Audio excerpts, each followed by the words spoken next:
Hey, what's going on, RC drivers? Welcome back to the channel. Minis continue to be a popular category, and I think going into the cooler months now, we're going to see a spike in interest again, and this car right here is going to certainly grab a lot of attention. This is the Losi Mini B Pro Roller, and I think a lot of people are gonna be interested in this because you get to finish this off the way you want to, with the electronics you want, with the paint job you want, and then you have a really fast, fun buggy. Now, we've already reviewed the Losi Mini B, and what I'm gonna do is I'm gonna put a card up above. So if you want a ton of detail about this chassis, you can go and check out the video. What I'm gonna do here is just go over the changes. Now, first up, this is the box that it comes in. Pretty cool looking Losi box. They tell you on the outside exactly what you're going to need to finish it off. And inside the box is some manuals to help you finish it off, some parts, and of course, an assembled roller, which looks really great. I've gone over this whole thing and it looks really well built, just like the Ready to Runs were. But let's talk about some of the things that make this different from the Ready to Run. Obviously, this doesn't come with any electronics, so you're gonna have to go choose your own electronics. I am going to go with Spectrum gear and a Dynamite motor, Dynamite battery to go in this. I'll show you guys that in a little bit. But beyond that, you can see it comes with a clear body, so you get to go and paint it however you like. If you have a racing scheme, you can go throw that on there. If you're just running for fun, you can throw a single color on there as well. They do go and give you window masks to go tape off the windows, and actually some decals as well, just to give it a little extra styling. And then we've got the yellow wheels, which I think are great. Yellow is, of course, faster. Since I'm in the Northeast, we always think yellow wheels are faster. Prove me wrong in the comments section below. But let's talk about some of the changes. Now, there are some hop-up options on here, and from what I gather, they are pretty much the popular ones to get. So up front here, we have the aluminum bulkhead, which helps prevent the bulkhead from breaking if you crash. The arms are the revised ones. The very first generation had a thin webbing around the pin, and these are bulked up. So this should be a nice durable front end now. Moving a little bit farther back, they have the aluminum steering cranks on here, which again, if you're hitting walls and stuff like that, crashing a lot, you definitely don't want your steering to fail during a race. So it's really nice that they installed that in there. And then you probably noticed this right away. It has aluminum shocks all the way around, which these are some really nice shocks. A definite worthy upgrade to get if you have a Ready to Run, but they are of course standard here. And that's really about it for changes. It's just the really well-built buggy from the factory that we've seen before as the Ready to Run. So that's it. That's all we need to talk about there. But in the box is some other stuff that you do need to know about. So another option that they give you is the aluminum steering servo arm. And again, another option really worthy to have, because on the Ready to Runs, they have a servo saver, and a lot of guys would just go and put a zip tie around that if you're running the stock class so it wouldn't move, and this eliminates the servo saver. Of course, keep in mind it does put your servo at a risk because there's no more damping to it, and if it takes a hit, it could break the ears off the servo or damage the gears inside. So yes, you may damage the car. However, for those of us that are racing and stuff, we want the precision. We're willing to take the risk. And if you find a really good servo, you really don't need to worry about it. Actually, today's servos are pretty tough, and they'll put up with a lot of abuse. Now, also in the kit are some basic tools, some servo tape there as well, pinion gear and motor screws, so you're gonna need that. And it's really cool that this came with it, so I don't have to go and hunt down a pinion gear. A little bag of some extra screws, the servo pivot ball and extra body clip. Here is your servo mount, so you attach your mount, throw your servo in there, and then the rest of your electronics. And then of course, we've got your manual, and this looks like a sheet full of additional hop-ups to get in case you want to go modify your car some more. But anyway, I'm going to go ahead and gather up the electronics. I want to show you what I'm going to run in the car really quick.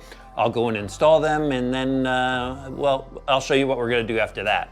So I've got all the electronics laid out here that I'm going to install in my Pro Roller, and this is an example of what you would need as well. Let's start off over here with the steering servo. So this is the SX107, and this is pretty much the steering servo that comes in the Ready to Runs. It works well, so I'm going to use it in the buggy. Over here we have the Dynamite 6000 kV motor. Now this is a 2-in-1 system, so the speed controller is integrated into the end of the motor, and this should be pretty quick. This is what comes in the Mini T 2.0, so we already know it's a fast motor. It has an EC2 plug on it, and there's the switch with the little programming button as well. So good system for this. And then I'm gonna use the Dynamite 800 milliamp 50C2S LiPo pack. This comes in the truck as well. And of course you could purchase separately, which is what I've done. And then over here is the radio system I'm going to use. So I'm going to use my DX5 Pro. I've just got so many open models that I could program this Buggy to, so I'll use one of those, and this will allow me to go and fine tune everything like steering endpoints, trim adjustments, stuff like that. And I'm going to pair that with the SR215 receiver. All I need is, the servo input, the throttle input, and I'm gonna use the battery port for my transponder. And then, of course, you're gonna have to paint the body. I've already got a body painted up from the Mini Nationals last year. This is my gray stealth body. I like that, so I'm actually gonna use that when I go racing, and that's how I'm gonna go test this thing. I'm gonna head up to RC Madness now after I get these electronics installed, and I'm just gonna have a fun night of racing and, of course, show you my experience along the way.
So I made the trip up to RC Madness in Enfield, Connecticut for some mini club racing and had an absolute blast. There's just a great bunch of guys there that run minis, and RC Madness is just a killer facility. But before I get into the performance and running of this buggy, I did want to just talk about the preparation of it before I went up to the track. So I dropped in my Spectrum electronics, paired it with my Spectrum DX5 Pro radio system, dropped in the Dynamite 2-in-1 system, the Dynamite battery pack, put my transponder in there, and then I went and took the transmission apart actually. The grease that's in the transmission, in the differential more specifically, is just a coating of grease, and you really need some resistance in that differential. It's an open differential, so you need a really sticky grease. And my buddy Dean Barry, who runs up at RC Madness, he sells a really sticky grease that he gave me to put in there, and you can call RC Madness to try to get it yourself.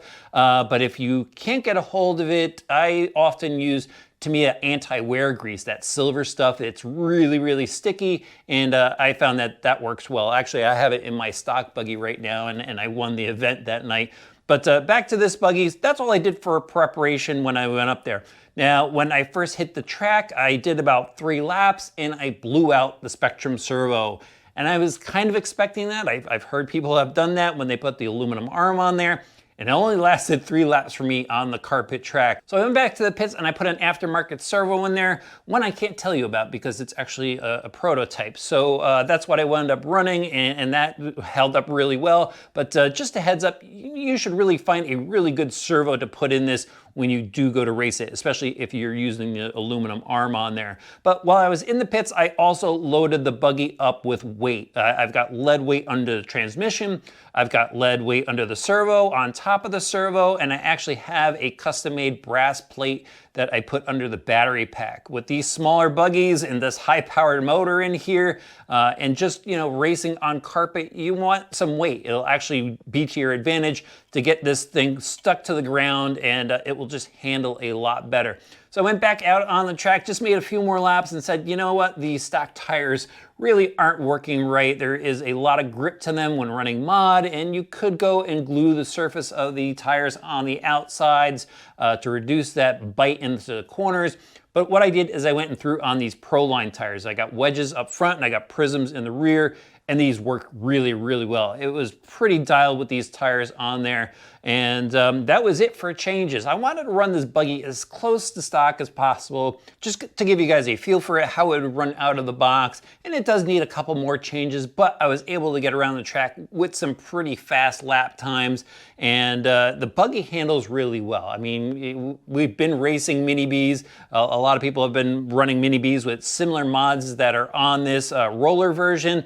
And it's just a great handling buggy. It's really nimble, it's really fast, it's glued to the track, it jumps really well. I think it just needs a bit of an oil change. I do want to go and start playing with the oils in here. Actually put a few limiters in the shocks as well to drop it down a bit, because you know, when I go over some of the jumps, it flat lands and it just pops back up. So changing the oil out to something a little bit heavier is going to help that out. But overall, it's a really fast, fun buggy, and you really can't go wrong with a roller. You know, if you want to just get something so you can get going with the ready to runs that have the brush motor, you might grow out of it pretty quickly, but they're a lot of fun to drive. I really enjoyed driving stock buggy while I was up there, but I could really see why people want to just go and mod their own cars, and that's where this roller comes into play. You get to put in the electronics you want, and it's got a great selection of hop-up parts on there already.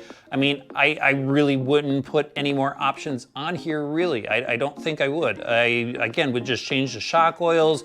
I added a lot of weight to it, so that is a major change, but I wouldn't add any other options to it. I'd go run it just like this. So if you're thinking about going and racing in a Mini B class somewhere, especially a modified Mini B class, definitely check out the roller and build it up the way you want to. I think it's really cool that Losi came out with this and is listening to drivers and racers that want to build up cars on their own. All right, let me know what you think about the Mini B, and if you have a Mini B racing class near you, shout out your track in the comment section, and hopefully people in your area will see your comment and visit your track as well. All right, guys, hope you enjoyed the review. If you haven't done so yet, please click that subscribe button and the notifications bell. Throw the video a like, We'll see you back soon for some more RC Driver videos. So after recording the whole video, I just found out that this car is $139.99. If you add up all the aluminum option parts on here and the clear body, it's like $130, which means you get the rest of the buggy for 10 bucks. That's a great deal for building up your own mini racing buggy. All right, I'll have affiliate links to everything in the description below. Thanks again for watching.